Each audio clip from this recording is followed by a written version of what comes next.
So let's be real. You want stuff. I want stuff. We all want stuff.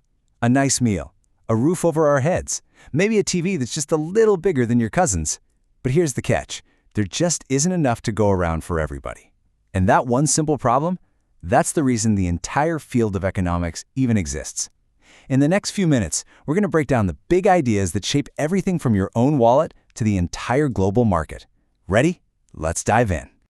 All right, so here's the game plan. First, we're going to tackle that fundamental problem I just mentioned. Then, we'll get into how markets actually work to try and solve it. After that, we'll see how we measure the whole big picture, to see if things are going well. We'll cover the big players who make the rules, and then wrap up by looking at global trade and the kind of wacky way our own brains mess with all of it. Okay, Section 1. The big one. The fundamental problem. This is really the simple core idea that the whole subject is built on. And trust me, it's something you personally deal with every single day. So let's just ask the most obvious question, right? Why can't you have everything you want? Why can't I? Why can't a whole country? It all boils down to one single super important word. And that word is scarcity. It's a fancy term for a really simple idea. We all want a whole lot of things. Our wants are basically endless, but the stuff available to get those things? Yeah, that's limited.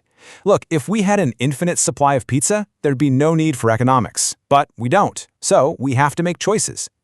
And here's the thing about making choices. Every single one has a hidden cost. It's not about money. It's called opportunity cost. That's just the economist's way of saying, what's the next best thing you didn't do? Think about it like this. Right now, you're watching this explainer. That means you're not watching, a bunch of hilarious cat videos. That's your opportunity cost. And hey, I'm going to do my best to make sure this was a good trade. So we've got millions of people all making their own choices based on scarcity and opportunity cost. How does that not just turn into total chaos? Well, that's where markets come in. It's the system that somehow coordinates all of us, even when we're all just trying to do what's best for ourselves. And at the absolute heart of every market are two powerful forces, supply and demand. It's like a constant tug of war, right? Supply is how much of something there is. Demand is how much people want it. And the point where those two forces meet in the middle, that's the equilibrium price. It's that magic number where sellers are happy to sell exactly the amount that buyers are happy to buy. Now, obviously, we're not out here trading chickens for haircuts anymore. That's where money comes in. It's the brilliant tool that saves us from having to figure out how many goats your Wi-Fi password is worth. It works because it does three things really well. It's a medium of exchange, it's a unit of account so we can measure value, and it's a store of value so you can save up. Yeah, you could say money is basically like economic lubricant. It just makes everything work without friction, letting all those complex trades happen smoothly and keeping the whole system moving. And to see that whole machine in action, let's just take something like avocado toast. I know. But before you get that finished product, you need the basic ingredients, right? You need land to grow the avocados, you need labor to pick them, and you need capital. That's stuff like trucks and ovens. Those three things, land, labor, and capital, are what economists call the factors of production. They're the building blocks for literally everything. Okay, so that's one piece of toast. But how do we check the vital signs of the entire economy, the whole shebang? For that, we got to zoom way out and look at the big picture. The main tool for that is something you've probably heard of, GDP, or Gross Domestic Product. It's basically the total value of all the finished goods and services a country produces in a year. Now, the key word there is final, because think about it. If you count the value of the flour, and then you count the value of the bread that was made with that flour, you'd be counting the flour twice. So we only count the final product, the loaf of bread, to get an accurate number. So what actually makes up GDP? It's a pretty simple formula, really. C plus I plus G plus net exports.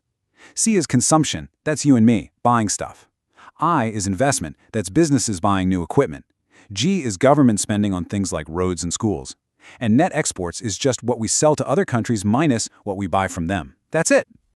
But, measuring everything in dollars only works if the dollar's value stays the same. And it doesn't. That's inflation.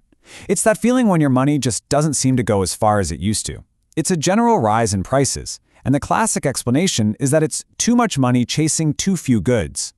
And when inflation gets really out of hand, you get hyperinflation, and you see numbers like this one. That is a real number. That was the annual inflation rate in Zimbabwe back in 2008.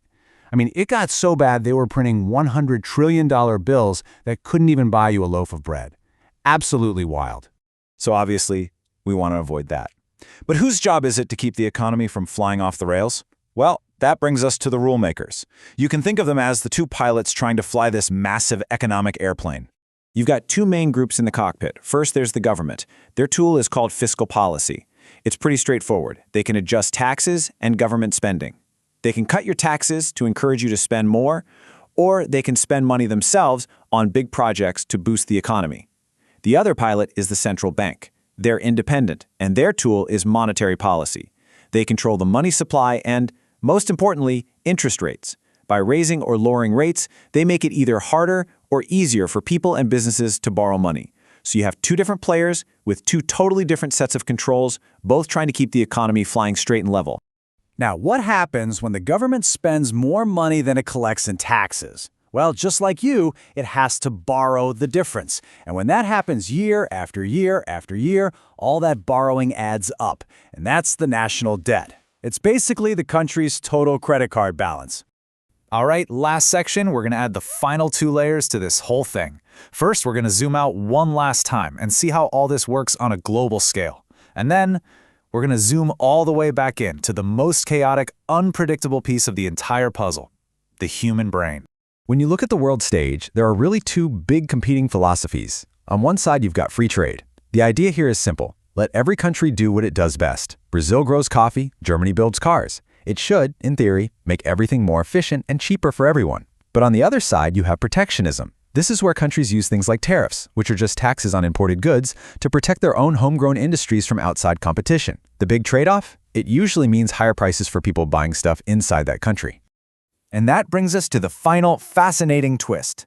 See, for a long time, economic models were built on this idea that humans are perfectly rational decision makers. We always weigh the pros and cons and make the logical choice.